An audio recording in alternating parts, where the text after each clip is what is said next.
We are 4 games into the Premier League season and there's already plenty to talk about. That's why I had to bring in this duo right here, Mark Ogden and Julien Laurence. Gentlemen, starting off with who's impressed us the most. Let's start off with club-wise. Is it, apart from the usual suspects, of course, we can all say Manchester City and Liverpool picking up where they left off. But from the others, who's impressed you the most? I say Leicester because I did think that Leicester would have a good season this year under Brendan Rodgers, but they did sell Harry Maguire late in the window for that world record fee, and obviously that was a big loss at the heart of their defence, but they're unbeaten this season. Jamie Vardy's playing really well, scoring goals, I think the 3rd now. They got Man United after the international break in a game where you could argue that Leicester are probably favourites, because... Don't even need to argue that one. But I think Leicester, I did think they could be the most likely team to break into the top 6. I'm not saying anything to change that opinion. I think they've started really well, and the way that Brendan plays, James Maddison's had a good start to the season as well, Wilfred and Ndidi. They're a good team, Leicester, and I think they could surprise people again. Jules, what do you think?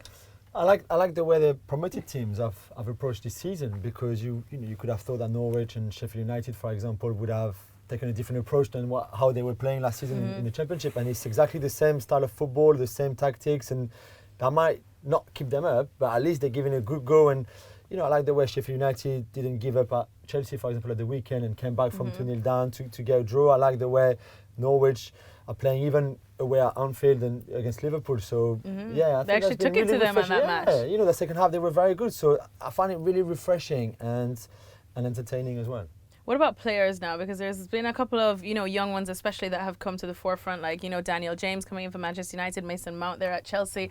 Which one's impressed you the most? I think Mason Mount has been a real surprise. Obviously had a good year at Derby last season under Lampard, but to make the step up at Chelsea, where they don't really have a track record for bringing young players through. They've got a great youth policy, but you never really see them in the first team. So, a lot of the focus was on Christian Pulisic having arrived from Dortmund in the summer to almost...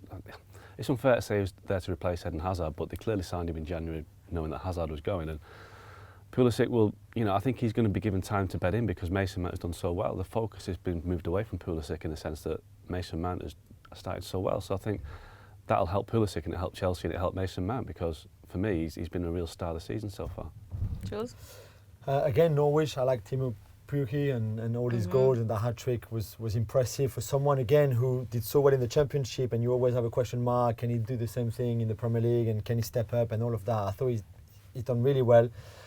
Sebastian Haller with West Ham as well, because obviously huge transfer, a lot of money spent on him, and I'm a bit biased because he's French, but I like the way he's improved, after first two quiet games. And now 3 goals in the last 2 games, so you could see what he's about, and he's a very interesting profile because he's tall, he's strong, but he's very good on the ball as well, and I think he's a very good signing for West Ham. Before we wrap, I just have to, flip it on the other side now, because who's worrying you guys? It could be player, it could be club, it could be manager even. Who's really, after these 4 games that you possibly thought wouldn't be as bad as they're doing right now? Mark, I'm going to start with you because I already feel like I know where this is going. Let me have a think. I think close to home. I think Man United have been disappointing. The worst Premier League start for 27 years. They had a big win on the opening day against Chelsea, and I think maybe some people got a bit carried away with that because the results since have been... Myself included. Have been disappointing. Okay. And as I think we discussed earlier, the fact that United have got a very thin squad, so if it does get worse from here, you wonder who's going to kind of come in and rescue them in terms of who's going to be the people that can drag them back to where they should be. So I think United are a cause for concern. I think Newcastle as well. Under Steve Bruce, he's got in there with a difficult situation. Didn't really seem to be embraced by the fans, even though Newcastle fans will always tell you we want a Geordie on the pitch or a Geordie in the hot seat. Well, they've got a Geordie as manager now, a Newcastle fan as a kid. He used to manage Sunderland, that's the problem. So he's gone there and he started okay, the win at Spurs was big, but I think Newcastle, they're going to have a long season as well. See, sometimes the romantic life just doesn't work. Don't tell that to Jules because he's French. But Jules, what about you?